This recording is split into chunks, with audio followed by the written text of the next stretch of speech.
Adam Olaniyan has joined us today. We've had a process of putting it on, planning it and replanning it and resetting and planning it. Yeah, And I can only tell you, it's a real joy and a privilege, Adam, to finally sit down and get to chat to you. And I hope you're keeping well this week, champ. 100%. I'm very well actually. Surprisingly, I'm actually keeping very well after all that's gone on. But um, yeah, no, I'm actually really happy to be actually finally doing the podcast. It's been about 3 weeks now since we've been trying to get this over the line. So I'm actually very happy to get this done now. Good things come to those who wait, mate, and the pleasure is all mine and ours to have you on the show. It's something I pride myself on is way back from the beginning when we started in the garden shed talking to the wall when we didn't realize if or when anybody would listen. One of the things we made a real pleasure of is speaking to you guys and speaking to fighters when they're starting at the beginning of the journey, and to look at the Late Show on Friday night and to see young Elle Thompson sit there, and she was a little small girl with a dream, and she's now gone on and won multiple Irish titles, to speak Yeah, to Neve Faye, to speak to Dana Morehouse, to speak to C Rock, and to speak to he was little Shawnee Murray at the time, and all these lads. yeah, They're not so little anymore, and they're all on the next leg of their journey. So I don't know if we can ever say you were little. Certainly at that point in your journey, where it's yeah, starting to get exciting now, isn't it? yeah. No, it's definitely things are starting to move now, and it's actually becoming a bit serious now. So I kind of have like it was always serious, but now it's kind of like, whoa, okay, this is like this could be my life, like my whole career. So I need to really give it everything now. Yeah. And I suppose there's a couple of different ways you can start it, but I bet the best way for me, and the thing I wanted to jump in and find out, because with every fighter is where it all, like the Adam Millennium story, is there Adam the boxer and Adam the person? Are they the same person, or is there two different worlds? And I suppose if we can start that off in the beginning, well then we can dip in and out of both worlds as we go, or is it the same?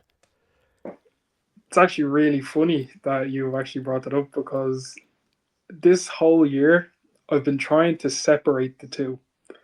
I was too like my whole life became Adam Boxer, and like even on the street, I was just in fight mode all the time, and I was like, right, I'm not. I like I had to like go start playing golf. I had to go do stupid things like to get my mind off boxing completely because Mm. it was just taxing. I feel like being Adam Boxer and normal Adam and meshing the two together, it's too taxing for both sides of the you know Mm-hmm. like it takes away from my personal social life and it takes away from my performances in the ring because I'm just drained from like being Mm. the athlete, the boxer all the Yeah. time. So I've kind of really started to separate the two and like obviously take my college a bit more serious and when it's boxing time, it's boxing time. When it's not boxing time, leave me Downtime. alone. You get me?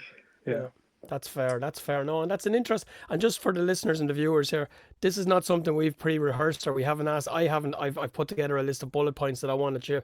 But the beauty of these episodes and the beauty of these on the spot conversations with the likes of Adam and with our guests is that we just put it out there and we see how it naturally grows. And that's not something. It might seem like a silly question to some, but believe it or not, I speak to a lot of fighters who have no interest in boxing when they're not boxing. That it's like a carpenter coming home and watching carpentry on TV. A lot of people won't do it, and it was surprising to me at the beginning, but I completely get what you're saying. So when did the Adam Millennium, or where did it actually the journey begin? You grew up in Tallaght. It's your local. Are we right there? And Yeah. it's a community that we're going to tip in and tip out of and talk a little bit about as we go. But talk to us a little bit about it and growing up there. So obviously, Tala being Tala, it's not the prettiest and the fanciest area. So we kind of had to we had to be on our guard a lot of the time. Like obviously, it's not like what you'd see in America, like, but at the same time, it wasn't the nicest area. So growing up, it was a bit probably tougher than some areas. Like it was a bit colder. You had to be mature a lot faster. But then again, like I had a really good upbringing. Um, just the likewise, and obviously the boxing club being a central part of Mm. the community, it was meant to be really for me to box because obviously my dad boxed, my brother boxed, and then the boxing club as well.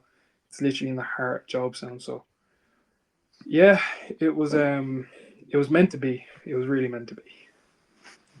Now, so, something else that we're going to touch strongly through, and you're going to see again for the viewers throughout this podcast, throughout this episode, is there'll be main strands. There'll be, of course, boxing. There'll be family, and Yes. there'll be faith, and all of them are equally, if not more important than the other, to you and to your family. Yeah. Something I've learned from reading quite a bit of your episode, quite a bit of your interviews and stuff like that. Yeah. It's all starting to unfold for you now. But the family bond and the family connection all the way through. And we just spoke before, and you have a big brother who is smaller, but Yeah. also immersed in boxing and an Irish champion of his own right. But the amazing part I realised, Adam, about your dad was that you guys didn't figure out he was a boxer until you had started yourselves. Is that right?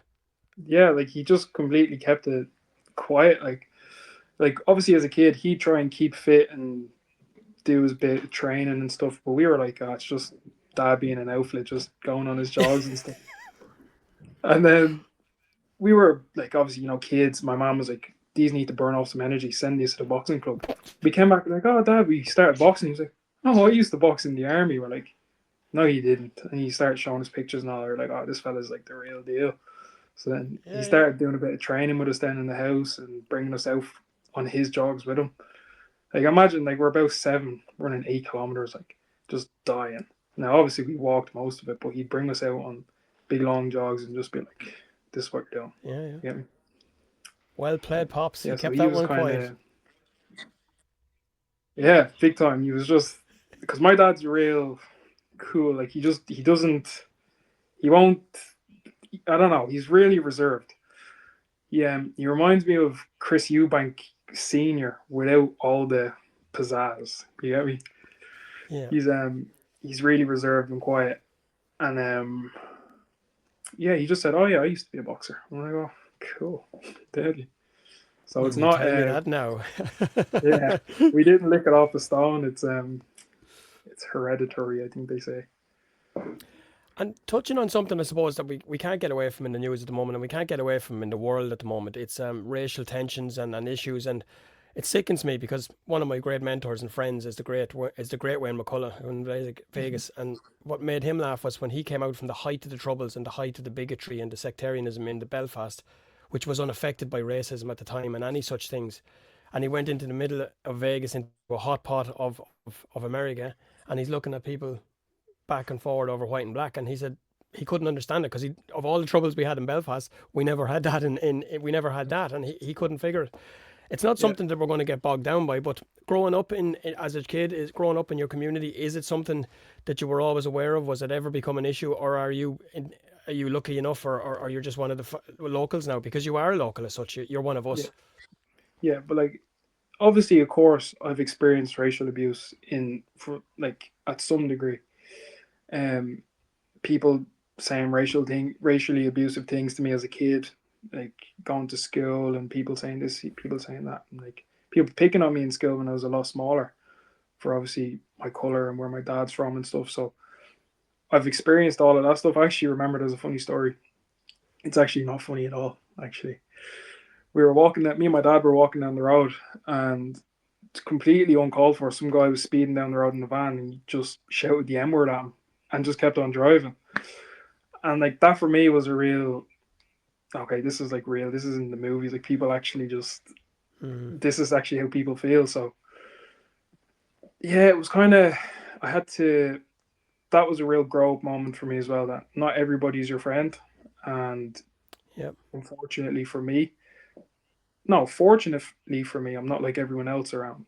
Like I have a different skin color, I have different ethnicity, so I have to handle myself differently. So that was a real wake up call for me. Yeah, well, again, when I hear stories like that, and there's too many stories in the news at the moment that are making me stop my tracks. Yeah, One is domestic abuse and lads yeah, feeling it okay to do what they do, and the mm, other is racism and any sort of abuse like that. I had a conversation with a good friend of mine in London earlier on this morning. We were talking about Phil Lynott. I didn't have too many idols growing up, and Phil Lynott was one of them.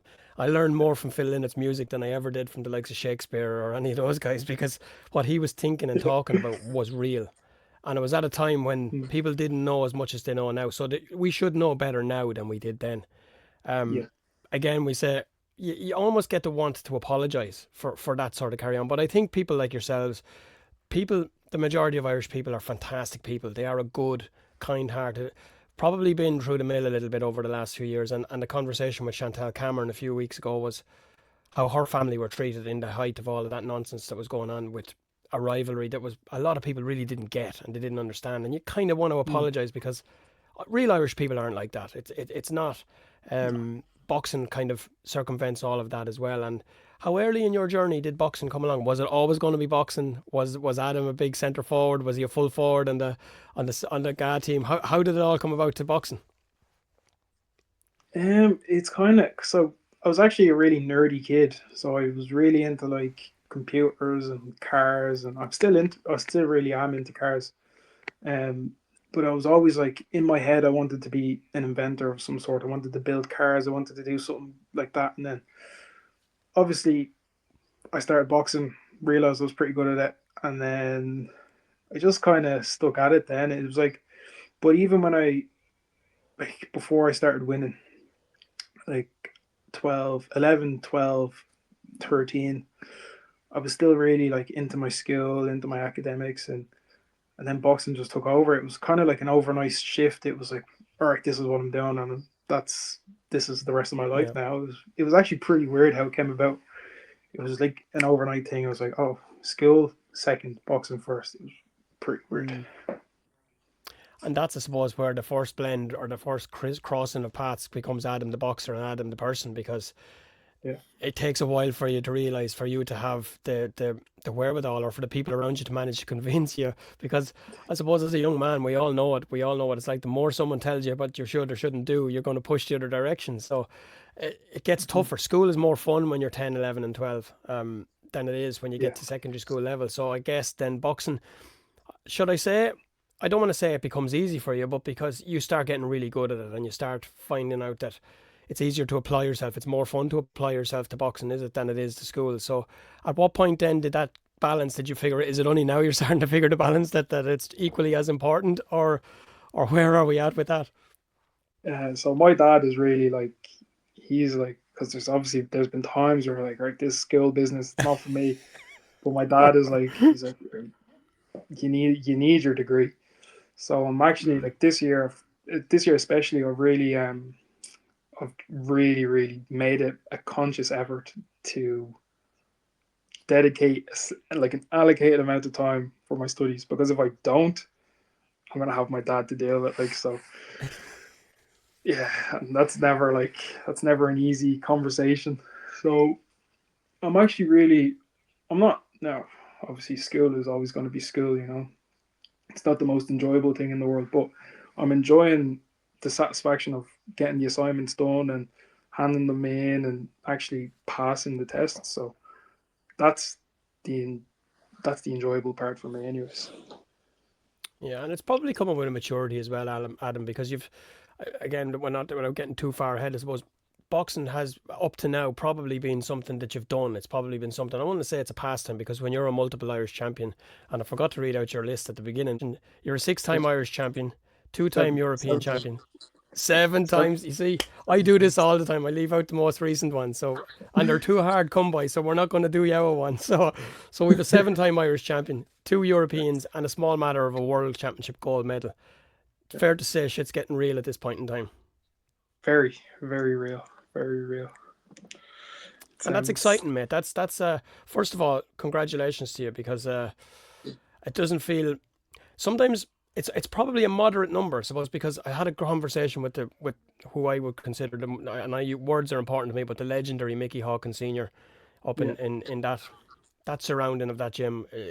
I was like a child in a sweet shop. It's just when you walk hmm around, you're looking at the heritage, the photographs, the layout of the Olympic wall. And Mickey once said to me, he says he worries about a lad that comes to him with 12, 13, 14 Irish titles, because he feels at that point that the hunger might not be there. And I yeah, thought, at first I thought, well, that doesn't make sense. And then the second thought straight away was, this is Mickey Hawkins, mate, who we contradicting. So, yeah. but now that I've looked at it and thought about it so much, it makes so much sense, because you're really coming into your prime as an amateur right now. You're probably Hmm. going about to hit. I don't want to ask any awkward questions, but we're heading probably senior elite championships at some point this year or next.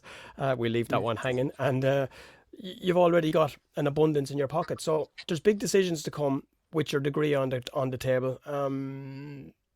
It is getting serious now, and at what point in this road did it go from being something that you did enjoyably, really enjoyable, and as almost as a pastime to, okay, now this is going to take some extra work. This is what I'm doing for the foreseeable. You know what it was? It was when I won my first European gold medal when I was 13. It was it was really weird actually how it happened as well. So I won obviously the gold medal at the Europeans. I got home, and then there was like it's only something stupid to me, but it means something. There was a like when you're crossing the road, the little islands. There was like a little Mhm. yellow signpost, but someone spray painted my face on it, and I actually remember seeing that. I'm like, right, I need to lock in here. This is me. This is the rest of my life. It was something so stupid, Yeah, but no, that's not stupid at all, man. ever since that, and obviously coming home and seeing people actually, obviously people saying, "Oh, you're a great talent" and stuff like that, kind of was like, right. As a 13-year-old kid, that's not easy to hear. Like, and I remember No. hearing like, right, I need to buckle in and just like lock in, and this is it. Like, this is the rest of my life because it's something that I enjoy so much that why wouldn't I put so much effort into? So I actually, to be honest, I don't have a problem or like I really enjoy what I'm doing, and even though it's getting a bit more serious and people are expecting that little bit more from me, I'm enjoying every minute of it because not many people can say they have that type of pressure on their shoulders. So I'm happy with it, and I'm blessed to be in this position.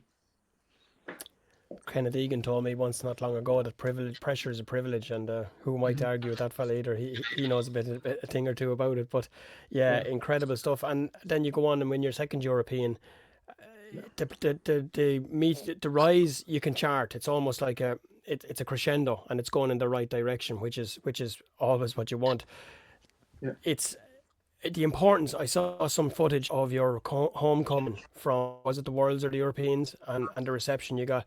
And just to touch on something you said there, it's hard to take, and I take that sort of praise as a 13-year-old. I can tell you as a grown ass man, and I've been out this last while, and people are meeting, are you doing the podcast? Do you do this? And as much as it is a privilege, and as much as I really enjoy it, I really want to kind of look over my shoulder and kind of no, it's not something that's ever, and it doesn't happen all the time, but the odd Yeah. time, it's something great. Or the messages you get from people who are incredible. I mean, people that have had issues, people that have just been able to relate to little stories. It's. I think the real Irish in us is almost to kick it to touch or to play away from it. We're not all Conor McGregors who lean into it and and bum it up, and Yeah. not everybody is like that. So I can relate exactly to what you're saying. But you go from your Mhm. first European, your second European, then Yeah. stuff is again. It's coming to another level.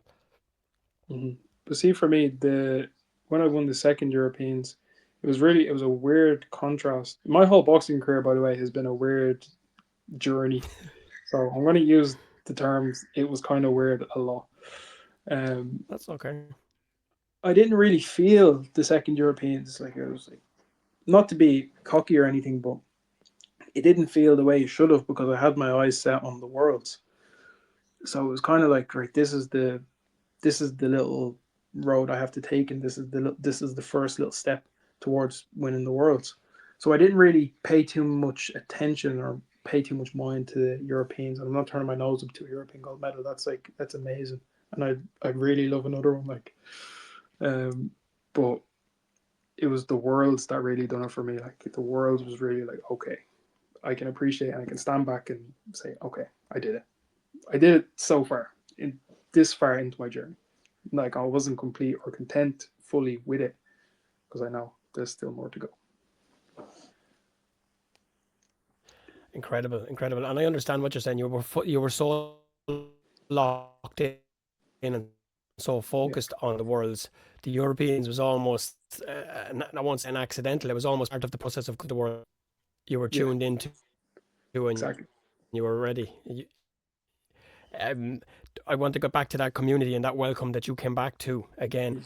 Incredible stuff. truly incredible stuff, and talk to us about how it felt and the meaning of it and what it means, because we've spoke about the negativity of growing up and some of the bad sides of life, but the incredible side were some of that footage of the welcome home and what it meant to the people of your community. So what does it mean to you when they're giving that back to you? It's it's a really humbling moment, to be honest, because you realize you're not just doing it for yourself, you're doing it for, firstly, obviously, yourself, your family, your community, and even like the country.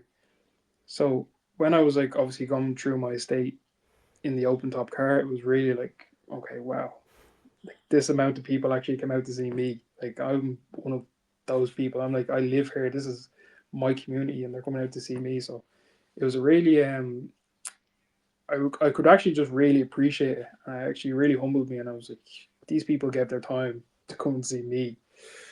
It was an experience, and actually some kid came up to me. I forget his name, and he came up to me with his PS5 controller, and he said, "Adam, can you sign that for me?" I was like, "This is Oh man. mental!" Like signing PlayStation controllers and all.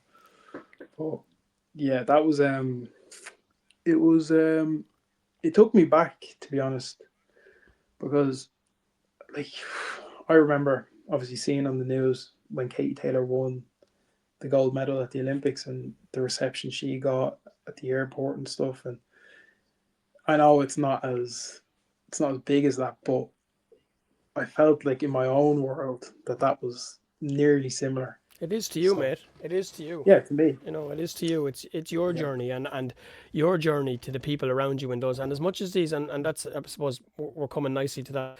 Communities like Jobstown, like yeah, Crumlin, like Blanchardstown, like Clondalkin, Bray, they're much maligned. And I yeah, don't mean any offence when I say probably at times the people that are getting the bad press deserve it because of what they're doing. But yeah, what I often find and what I've always found in, I had family grew up in Gallenstown on the Cherry Orchard Road in Ballyfermot. I know all about it. Coming up from Newbridge, where we thought we knew everything and we'd seen everything, and we come into the Wild West and we're looking at what's going on here. It was sensational.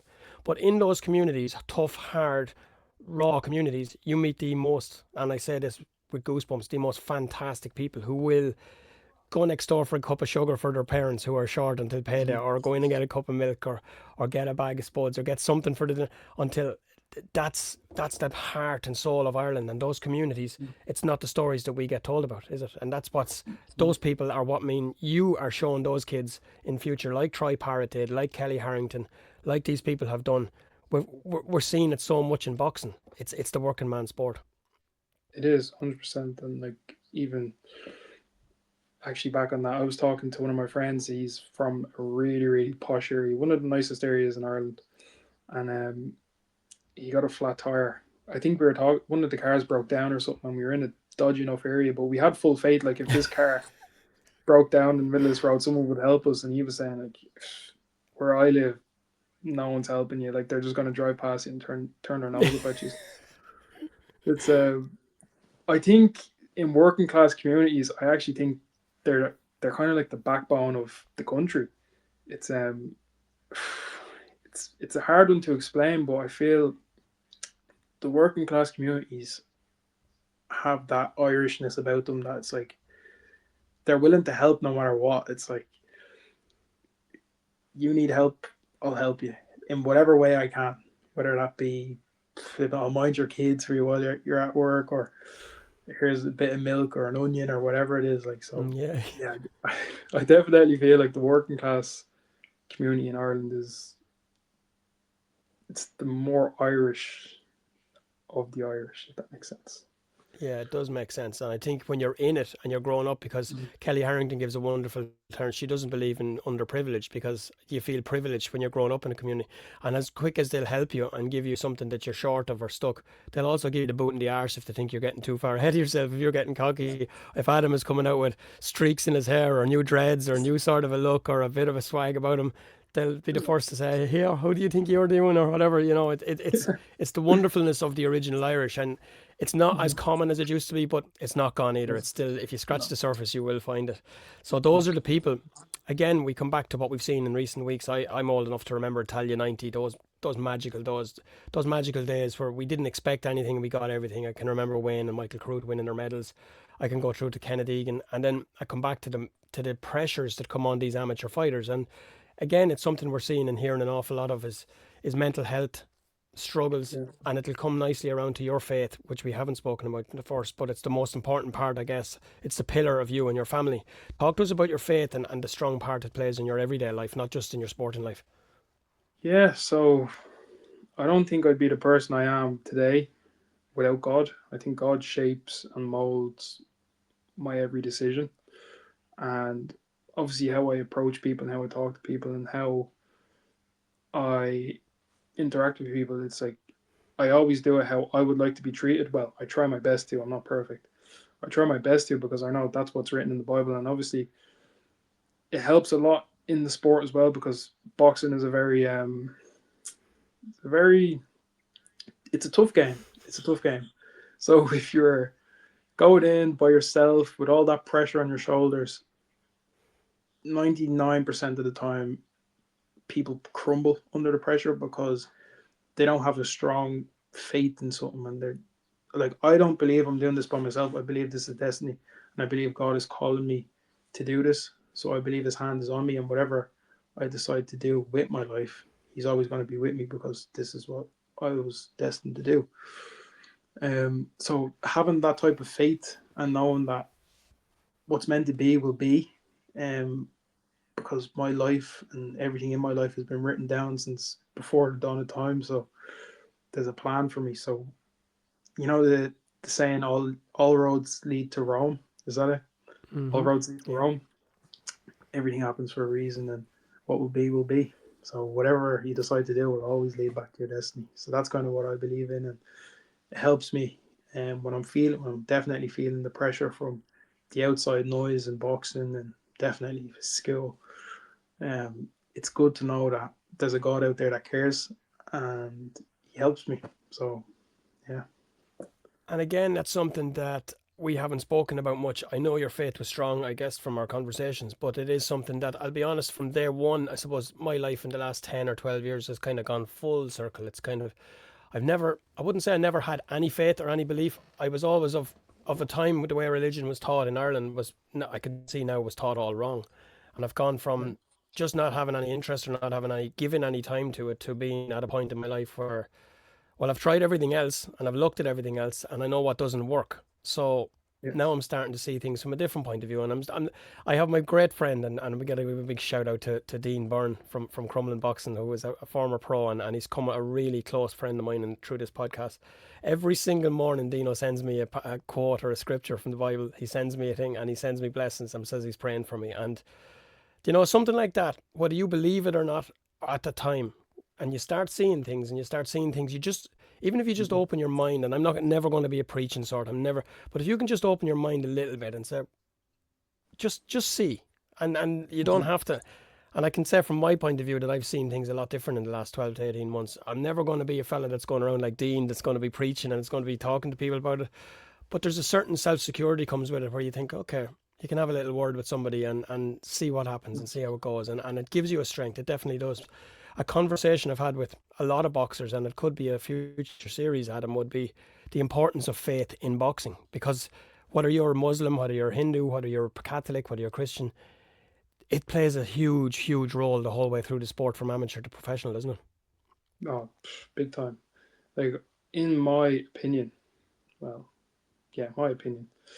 I feel like the boxers and the athletes that have faith are normally the more grounded and the more successful athletes, like Katie Taylor, um, what's his name, Tyson Fury, even Muhammad Yeah. Ali. Like they all had faith, and I feel like if you put that energy that you put into something else into that faith, it will only make you stronger. Um, and obviously, it keeps you grounded as well. Um, because most world religions would, especially Christianity, teaches that pretty much in simple terms. Don't get too big for your boots. Keep your head on the straight and narrow, and remember and respect God for who He is, and put your faith and trust in Him. So I feel like definitely in sports, in my opinion, faith is essential. I don't think I'd still be boxing if I didn't have God. It's too much of a tough game to not have faith in God, Yeah. and plus He's called me to do it. So that's the other thing. And has that faith always been, again, I don't want to make it uncomfortable, so whatever part of this Yeah, conversation, but the faith, has that been, that's been key to your, long before boxing became the center point of your career and before you realized it was going to be a career, it's been a family virtue all the way from the time you were born. Your whole family are the same. yeah. So my dad, obviously, I get my faith. My dad obviously brought us to church and stuff as kids, but I really Hmm. started coming into it in lockdown. To be honest, um, in lockdown, it was like obviously it was a tough time for everybody. We couldn't go out, we couldn't socialize, we couldn't do anything. Um, and I just remember feeling just immense pressure from, I don't know what it might have been, but I just remember saying, right, I'm going to take this faith thing serious. So I remember taking it Hmm. serious, and like as soon as I did, all the pressure just left, and I was able to see things clearly again. And I was like, okay, this is actually, this works. This isn't just like, this is real. So never since then, really, I think it was 14, going 15 at the time, I really started to lock in with it, and it's only changed. It's only done me the world of good. It's changed my life, to be honest, in every single way. Mine was similar. Not long after, about 2 years ago, my eldest was doing her leaving cert, and she was suffering quite a bit with anxiety and struggling and study and worry, and it was very hard because she's a clever girl. She's book smart, and she's able to. It was very trouble. It was very hard to watch and see, and Yeah, hard to understand. And what do you say? How do you say it? How do you approach it? And luckily, her mum was well in tune with it and were well able to sort it, and she's well able to sort it herself. But there was a day where one day out of the blue, I just had went for a walk, took the dogs, and I had to think about it. I was like, we've tried this, we've tried that. I thought, you know what? I'm just going to go down and light a candle. And it's a real Irish thing, is we're going to go light a yeah, candle. Now, this was totally alien, totally out of the blue for me. I didn't know why that thought came on my head. I don't know where it came from. I'm on the canal in the middle of it hanging in the arsehole of nowhere, and this thought just come to my mind. So I thought, look, I've tried everything else. I went down, lit the candle, and I sat in the bench. I was real awkward sitting on the bench. And I'm looking around and I'm going, what am I doing?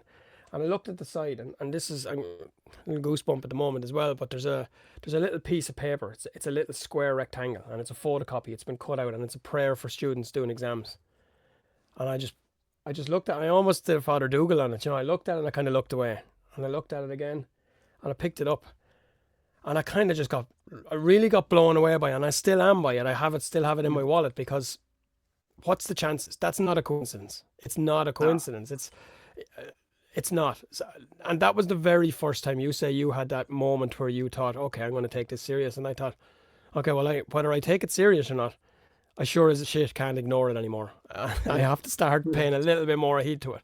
So I have done a little bit. I'm not getting obsessed by it because, like boxing, I'm one of those lads who can get obsessed with stuff very easily. So whether it's boxing or whether it's religion or whether it's conspiracies or whether it's, I don't know, I can get obsessed very quickly. So I just have to find that balance and make it work. But that was the start of mine, and it definitely has added to my life so far. Where it's taken or where it's going to go, I suppose that relies on me, and that's down to me to follow, isn't it? yeah, 100%. It's I feel like it's like anything with life. You just have to put your effort and your time into it, really. Obviously, it's not going to be easy because growing up as a Christian, because I was a Christian, and then I kind of lost my way a bit, like maybe like 10, 11, 12, 13 ish. I kind of just was like, that stuff is just whatever. And then, but being a Christian, like being a kid, I'd have like this moral compass instilled in me, knowing like, right, this is right, this is wrong.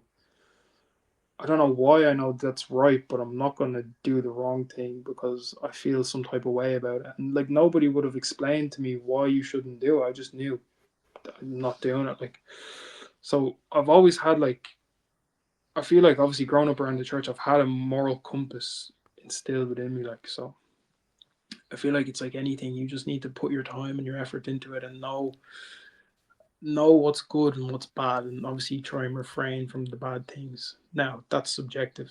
Some people think Mm. things are good, some people think things are bad, but I kind of just follow my life off the Bible. Like the Bible says, this is good, that's bad, that's bad. It's kind of just it's written down, it's on paper, so Mm. it's just easier, Yeah, and I think there's like I think you're right too, and I was the same. I was giving myself a hard time for a long time about school. There's versions of good and bad. I mean, being bad to me, like now I can see it is not being cheeky in school and being the class clown and getting Yeah. thrown out of class and acting the idiot and maybe getting into scraps on the road and bits and pieces. That's part of growing up. That's life, and Yeah. not every kid is going to follow the same path. But there's then you're bordering on the legal illegal, and there's some people just can cross in and out of those worlds without any thought. I was never brave enough to travel over the line into the illegal world, so I'm Yeah. lucky enough. I've had a few unpaid fines, I've had a few issues and stuff like that, but thankfully I've never managed to end up in any sort of serious trouble, and I'm always thankful for that. But it's not coincidence either, because I think it's something that you, as you said, that moral compass is something that you. Mhm. It's I don't want to say it's just there. I think it's something that you are really maybe subconsciously aware of it, even when you're in your silly mode, even when you're in your boy mode, and you don't know Yeah. it. Is that fair to say? Do you think? Yeah. Yeah, definitely. It's like, especially being from where I'm from, obviously it's not the nicest of areas. So growing up, kids would be like, "Oh, come on, we throw a couple of stones at a couple of windows, and when we Yeah. go get a garden chase or something," I'm like, "No," like, and they're like, "Oh, you're so dry, They you're won't so chase you boring." anymore anyway. Yeah, but they're like, "No, you're so boring, you're so dry." But I always knew, like, I'd rather get stick off people and just be like, "Oh yeah, I'm boring, I'm dry, whatever," and go home and be in one piece than go throw a couple of stones at a couple of windows and get arrested. So I definitely And think, also, you'll take this as it's meant to be when I say it. There's nobody going to want to throw stones or do it with a 6'6" black kid from Tallaght, because you're going to be too easy to find. You're not going to be able to exactly, hide. You're not going to be able to deny it. You can't say it wasn't me. So exactly, and that nobody was wants you literally what breaking windows with them anymore. that's what I'd be saying to the boys. I'm like, yeah, it's easy for you. Like, you can run around and blend in with the crowd. I'm just gonna be, let's stick out like a sore thumb. Like, and they just didn't get it. So yeah, happens. No, it's these are the parts and these are the strands that go to make up the person. That when shit gets tough and when the chips are down, and you bring it back around the community and the boxing club in the community, because Jobstown, it's a sensational club. It's run by some. I mean, I've spoken to, I don't know Amanda too well. I know my great friend Cliff Thompson, who would Yeah, be Ella's dad, would have done a lot of sparring and spent a lot of time in the club. And I spoke to James a couple of weeks ago, and we're hoping to get up there, but probably not going to be before Christmas now, but in the new year, and watch you guys go through your paces. Talk to us about that club and the importance of it. I think it's easy to see how important it is to you, but to yeah, people, and again, tell us about the special brand, and not just the champions, but what it's doing is for people as well, that who might never become a champion, but they're doing things for their own life and making their own lives better. yeah. So, like, obviously, there's kids in the club that possibly could never win an Irish title, might not even win a Dublin title.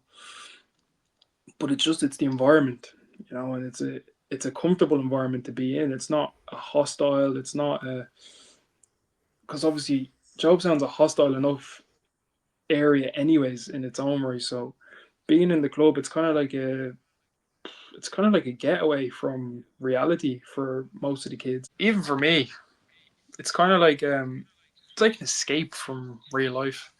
It's like you go, you do what you love for a couple of hours, 3, 4 times a week, and it's like obviously Jobstown. It's rough. Like, I'm not gonna lie, I'm not gonna beat around the bush. It's a rough area. Like, and some Mm. kids have problems with their families and whatnot. I'm not gonna get into that. Like, they have their own lives that they have to deal with on a day-to-day basis. So coming to the club anyways, and obviously James, Amanda, Robbie, Cavo, Vinny, Carl, Colin, like, they're all just, it's like they all just have a different ball of energy about them. So it's like kids can come, escape their lives at home, have the crack for a couple of hours, and then go home with a different view on life that they might have had a couple of hours previous. So it's definitely, I think it's one of, if not the most important, like, community based group in the Hmm. area. And, like, to be honest, the amount of kids in the club now is like, it's crazy. And, like, our club isn't big enough to house them. It's like, I think they said they We're have like coming to that. We're Yeah, coming to that SDCC. Don't worry, we're not letting you off easy either. And it's not going to be a anti-political broadcast, but we are getting to that little subject in the moment. Um, yeah, Again, I think back to places like Belfast. I think places like Brendan Ingle in Sheffield. I think to my great friend Paddy Doherty in Sweden. The incredible places. London, the clubs are so full. The Renton and the Lynn and the Lodge and places like that. Just every city in the world is full of clubs, and the best fighters always come out of these sort of areas. That's whether we like it or not. We're not getting into a boxing versus swimming, boxing versus canoeing, because it's very simple. Boxing provides the most Olympic medals anyway. And yes, I just said that, and I am biased, amen to that. but it's fact. I'm not denigrating, because anybody that spends their time doing a sport, no matter what your sport is, unless it's hobby horsing, I'm sorry, you're doing something good with your life. What is really important to this place is, and what we don't want to see, the mistakes that were made, that the great Eddie Taylor had to go through herself 20 years ago, was they don't get the facility they deserve and that they should have to train in and to become a world class elite athlete like yourself, like the rest of your club mates, like everybody around the country. You're training in a substandard facility, and I don't mean that by any disrespect. It's at the point in this day and age where we are finding funds for all sorts of reasons and all sorts of causes, and well publicized, whatever you want to call it, headlines in recent and local news. It's important. It's important for Jobstown and for clubs like Jobstown to get funded and to get appreciated and to value what their work that they're doing, because they're all the work that they're doing. It's unpaid. Those people are going there and they're paying. They're giving their time from their family to train you and to train the kids. It's time now, isn't it? It's a big part Yeah. now. It's a big step in the next journey, not just for you, but for Jobstown Boxing Club. Oh, 100%. And it's kind of unfair, really, that obviously boxing being the sport that pulls in the most Olympic medals, and obviously especially where my club is, it's not that it should get some funding, or it might get, like, it needs to get allocated some type of funding, because I'm not even messing. I went up to help my coaches do the junior class one of the days, and it was like you couldn't walk around. Like, kids were bumping off each other. Like, our club is tiny, and to think like we've produced so many champions is incredible, to be honest. But it's crazy how nothing has been said for so long. The amount of medals the club has pulled in over the years, and they just think it's fine. You know that, there's other things that need to be looked at. But realistically, if you want to help this underprivileged area get better, I people, love that. yeah, like, people always say, Jobstown, the kids are rough, the kids are this, but there's an outlet for kids to get off the streets and do something productive, and possibly they might not get a degree, they might not do anything in college, but they could get disciplined and they could learn right from wrong in the club, and they could learn basic, like, life skills in there. And you're not helping progress that and making a negative area into something Mhm. positive, So I think it's actually vital. I think if it goes any longer without getting funding, it's going to be a very, very, very difficult situation to handle, because the amount of numbers in that club, I actually can't get over it. Really can't. Yeah, and again, I don't like even thinking about these.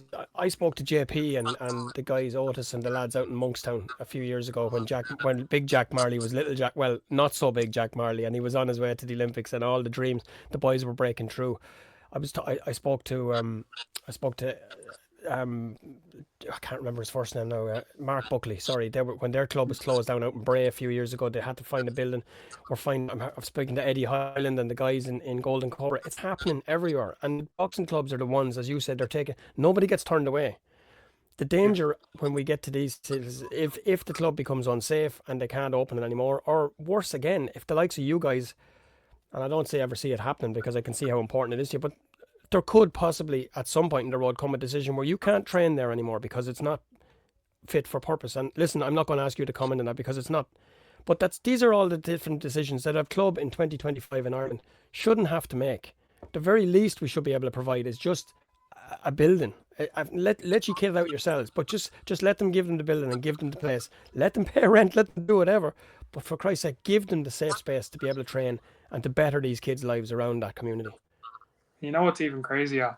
We don't have changing rooms in the club. We do not have changing rooms in our boxing club. Like, how bizarre is that? Like, we go to the boxing club, we put our bags on the shelf. If people are getting weighed or changed, everyone has to leave the room. Like, the main, where everything is. The girls will get weighed, and then, okay, we're finished getting weighed, and then the boys will go in and get weighed, and it's like, it's inconvenient for everybody. It's like, imagine, like, we've no change room. I actually can't get over it. We've one toilet in the I club don't that get shocked. I don't get shocked too easily, but you've just shocked me. In 2025, when we're in a world of PC craziness, that's that's bizarre, mate. That's bizarre. like, That's I'm going to say this. I'm going to, and listen. Who am I to say it? But I'm going to say shame on the powers that be for not being able to provide a place. And again, it's not. I'm just me. I'm just speaking. But I can say I could bring this argument and play this discussion with anybody in any community around the country and say it. We need to be doing better. We really do. We need to stop sitting back and criticizing that community and those kids and those people.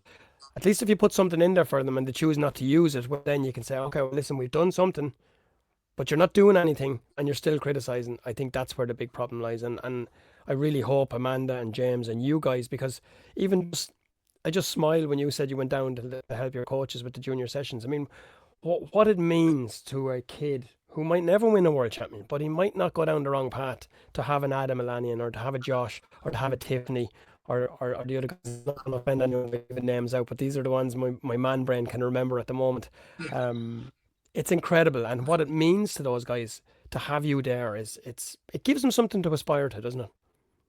no, definitely. Even like, there's some kids, I don't actually know their names, but when I'm driving home from training and stuff, they'd follow my car. Like, it's Yeah, crazy. class. Like, they'd follow my car. One second. Class. That's class. Yeah, And we're coming back full circle back around to boxing. The winning the yeah. world title, the winning the world championships gold medal. I mean, that's probably the highlight. Probably must be one of the highlights for the career. And you come back home again. I'm going to use the term, and for want of a better word, shit's got real. Without going into too much or go into whatever information or details you want, I'm sure the offer and the temptation to turn pro, well, I know a little bit, but I'm not going to go into that. But I'm sure the offers have come thick and fast. And it has to have been a mammoth decision not to take at least one of them, because these guys don't mess around when they're making offers. It's a big move, and it's a big decision to at least stay where you're at for the time being, I'd say. Yeah. Look, I don't know. It's weird. It's At the time, I didn't really know what to do. I was really, I was still really boyish, and I feel like this year I've definitely done a lot of maturing. I've definitely done a lot of growing up this year.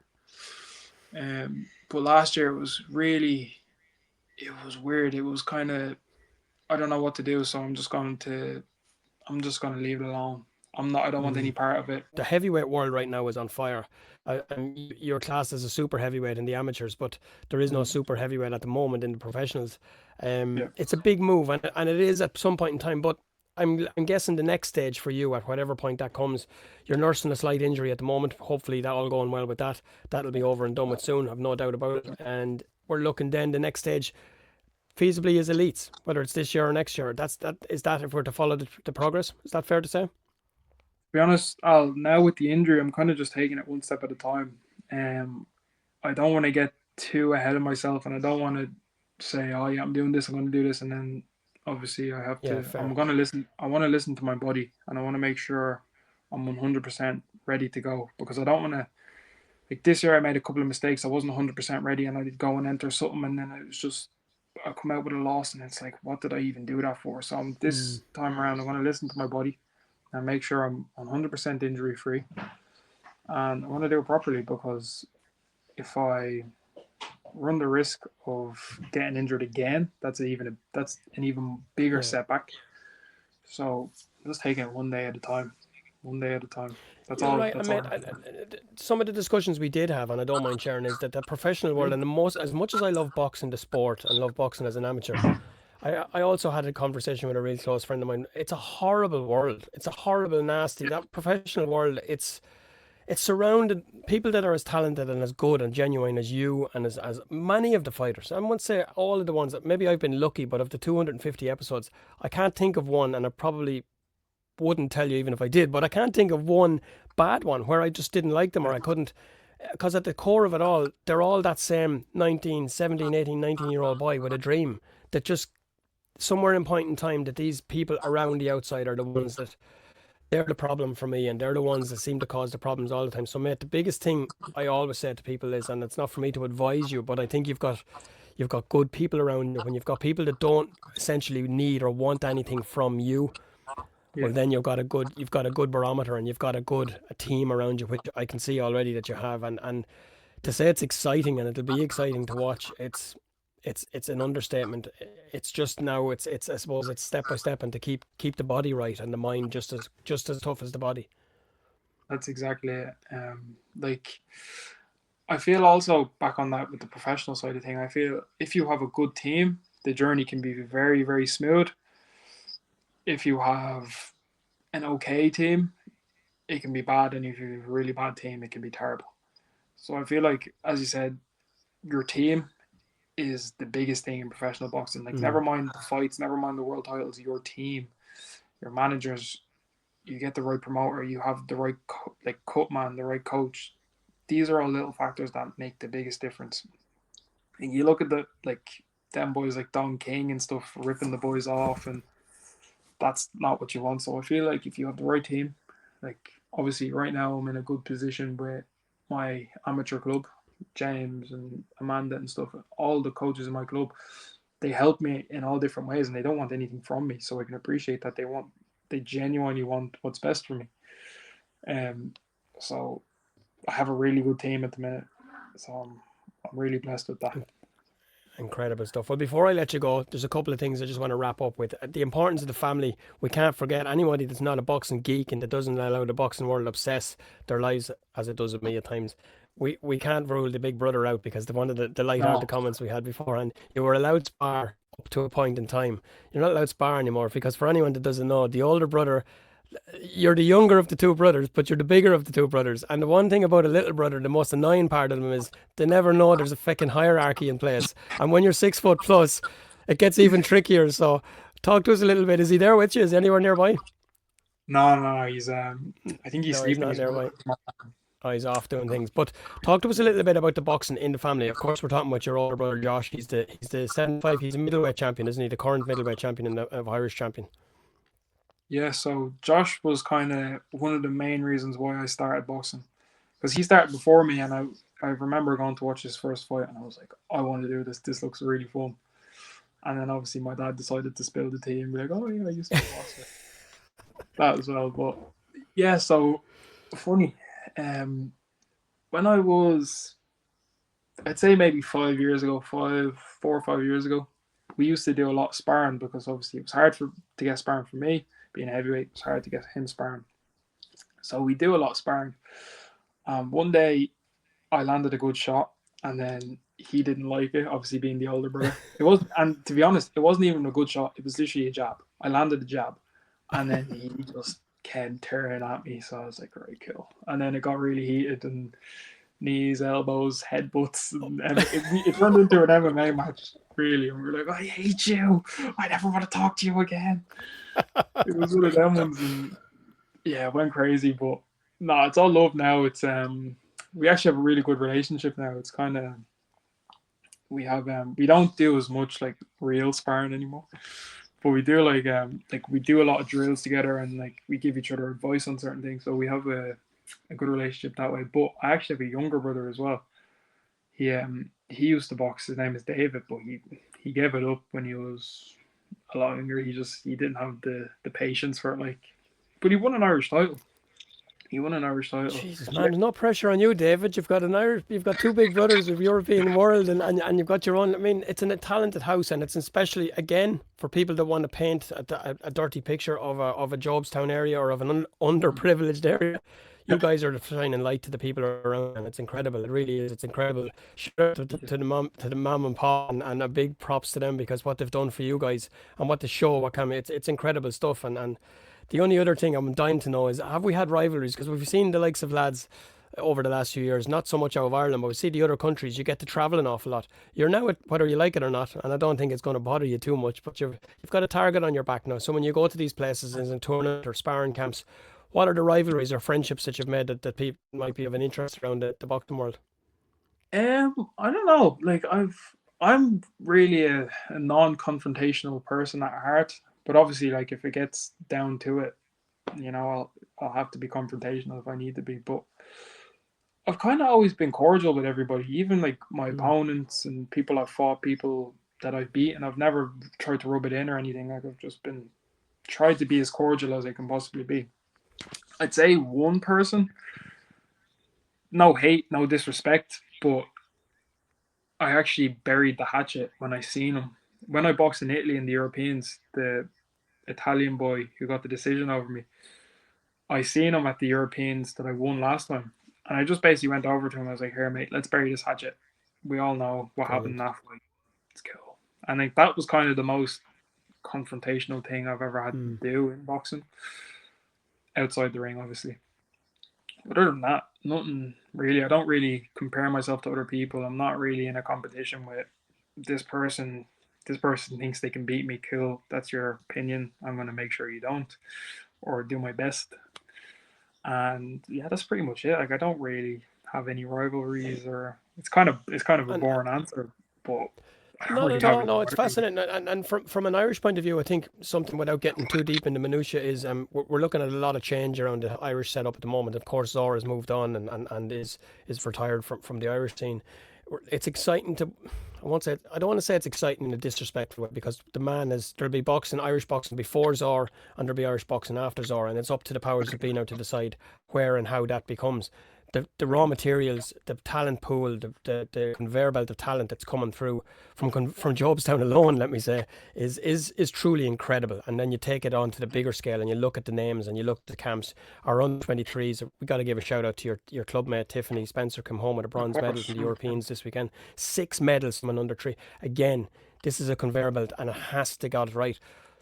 There's a danger of going back down same route of doing the old traditional, of doing the Irish thing, we're grand, we'll do it this. But when you look at the likes of Kazakhstan, you've trained with these people, every one of that Kazakh team that at the Olympics, everyone had a different style. It's important, isn't it, to try. This is what I wanted to ask you at the last point was, there's a Yeah. difference. Is there a difference or does it get, what's the word, tricky, or does it get confusing when you're going between your club coaches? I'm choosing my words carefully here so that they can't be turned Yeah. into saying something I'm not. You train with your club for so long and you train in your style and then you move into an international setup. Does that get does it get tricky for the fighter, or does it get to a point where you just have to work harder to understand the two styles, or does the two styles end up gelling into one and as you get older? Um, that's a good question. I feel like with obviously the setup that we have on the Irish team, it's very they do their thing their way, and then my club does their thing their way. But it's weird. It depends on the style. Some boxers, I'll use Kelly Harrington for instance. Like she has a very her style adapts perfectly to what they teach in high performance, and that's perfect. And she's really good at it. She's won 2 Olympic gold medals. Fair play. Like that's crazy. Like, Yep. but some people don't really fit. You could say the niche. They don't really fit the niche of high performance. Now I don't really want to get too controversial here, but No, no. obviously some people adapt to what they're taught in their bar, and some people don't. Some people are aggressive pressure fighters, and I feel sometimes that their best attributes are not taken away, but are put on the shelf to learn new things Yeah. that maybe they're not naturally gifted enough to do in that area, if that makes sense. Maybe they're big brawlers and stuff, but they're trying to learn how to box, and it just doesn't look, in my opinion, the way it should. I don't know if that's controversial or I'm going to get absolutely destroyed online for that, but No, I think it's fair, Adam, and I think, listen, anyone who wants to come at anybody, come at me for asking the question. But it is something from from being in the boxing world, it's something I've noticed. I noticed that Kazakh team last year at the Olympics, and again, you got to be wary of all of those Eastern teams or anything with a stand at the end of it. You got to take it Stan, yeah. serious. Yeah. Uzbekistan, Kazakhstan, so to be any of them, they're incredible athletes, and they're incredible people at the back of it. Because if we think Yeah. we're coming from difficult surroundings and circumstances, these people, but they give everything. They don't have GAA, hurling, rugby, soccer, school. They give everything, and it's nourished and nurtured from the beginning. Every one of those Kazakhstan's Thai side team had a different style, and when you looked at Aidan Walsh, he was almost painted as a unicorn in an Irish team because he was so different. But Yeah. I've always said the same. Whether you're a footballer, whether you're a creative, whether you're in a podcast, whether you're on an artist, a songwriter, a singer, or a band, I think you should do what comes natural and fight and play whatever you play in your style and make that get the best out of that style. And it's easy for me because I'm not involved in the national setup and I'm not trying to be controversial. I think if you Yeah. can make somebody do something that they're naturally at or encourage them, I think it becomes an awful lot more fluid and an awful lot more into that, feeds into that flow state, doesn't it? Exactly. Like boxing is you have to have a rhythm in boxing. Everything is off rhythm. Everything is like when I first learned how to box, the coach put music on and he said, move your feet and your head to the sound of the music. And it's try and find a rhythm that suits you and try and get into your own flow. But if somebody tries to disrupt that flow in with different training methods, it can be it can kind of disrupt everything else that you got going on. It's like you listen to that one song, you find a nice rhythm, all of a sudden the song changes, and you're like, I can't really find my rhythm with this song. So, like, I always look at the Uzbeks, and I'll always use them as an example. Yeah. The Uzbeks, they're obviously they're the kings of amateur boxing at the minute. They're just destroying everybody, but it's because they're so unique in their approaches. Like every boxer is unique, and every boxer is catered to in a way that will progress them to maximize their performance. Yeah. I don't know. Like obviously the medal halls speak for themselves. You know, the medal halls speak for themselves. Like the Uzbeks came home with how many gold medals from the Olympics in 24. It's like, yeah, I feel like them Uzbeks, the Kazakhs, and the Cubans, like they have a way of approaching it that's very, very more. It's yeah, they cater to the fighters a lot more. I feel It's that's more my individual, isn't it? In an individual sport, at times it feels like, let me be a little bit dangerously close to the covers here and say it almost we become more upset in an individual sport. It becomes a little bit too obsessed with the team sport at times, and they have it down to a fine art where every one of those fighters, it doesn't feel like you're looking at the same fighter, and that's not a criticism. That's just it's an admiration. It really is an admiration, but. These are the parts of the conversations that I'm looking forward to standing and chatting with the likes of you and the lads and that, because myself and Neve, big shout out to Neve, we call these grey areas because they're conversations that some people could choose to take offense from if they suit it. It's not controversy, it's not offensive, it's not anything. It's a fascination with boxing because it truly is this whole obsession with being a universal boxer. And it was the great John Breen in Belfast told me, he said, Alan, it's all well and good being able to box as a southpaw, but if you can't defend as a southpaw, he said, as soon as you throw that shot, he says, you're in trouble. And I was like, the more you think about it, it's so obvious, but everybody gets lost in this. Oh, why doesn't he change southpaw? Well, there's why. Because he's before he gets back reset or gets his head back on the line, he's out cold on the floor, you know. But Adam, it's been worth the 3 or 4 weeks waiting. I could sit here, but I won't take up any more of your Saturday night. It's been a truly fascinating conversation. It's been a real pleasure, mate, and I thank you for giving me your time on a Saturday evening. I'm looking forward to seeing what comes for you. We're heading to Christmas. Will you be able to enjoy it? Will you be? You're still training mode. You've changed up a little bit. Do you want to tell us a little bit about the changes to your personal routine or stuff, or is it just a change all across the board? Well, just for me personally, I just felt like maybe what I was doing previously was a bit outdated for me. I felt maybe that's the stuff I was doing as a youth. It just won't transition into man boxing, you know. So I've got a new strength coach. I'm starting to work on my mobility a lot more, and like these are the little things in boxing that people overlook. Like the little aspects, like your strength. Are you stretching properly? Are you running enough? Are you hydrated enough? Like I'm really starting to lock in with these, the 1%. Really Yeah, starting to get these in yeah. order and get them in check, so I can just be the best version of myself. And hopefully, when I'm back punching, we can get the ball rolling. It's exciting times, my friend. It really is. It truly is. Big But time. you've got Christmas coming. You've got exams under the exams done. All everything locked away. Are they put away to bed now till after Christmas? Nah, I have most of my coursework. Yeah, I know. Most of my coursework is done. I have my exams start in January. I think the week after New Year's. So I need to do as much as I can possibly do for them over the Christmas. So I won't really have much of a break or time off. But I'll try and enjoy it as best I can. I've no doubt. I've no doubt. And look, best case scenario, the injury clears up and everything else. We'll see you back in competition in the new year, and we'll see. No doubt you'll be when the exams are going on, and with college at the intensity stage. Is there a need to step back from the international setup? Will you have to take time away from it, or will you just make those decisions as they come around?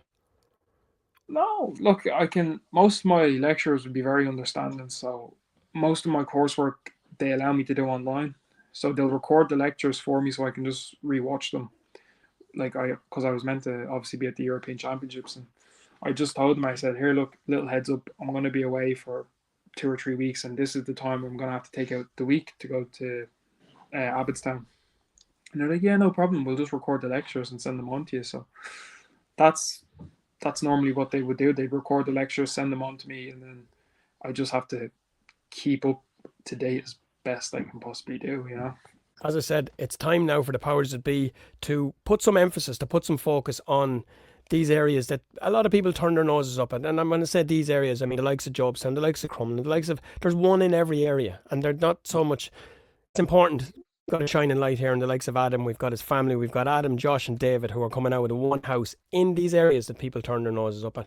There's people, good people in all these areas who need somewhere to go and need something to do with the coaches putting for. I'm asking as much as anybody else, it's the powers that be to put some effort in, give them something, give something back, and let's see what we can do. And let's not always be looking down.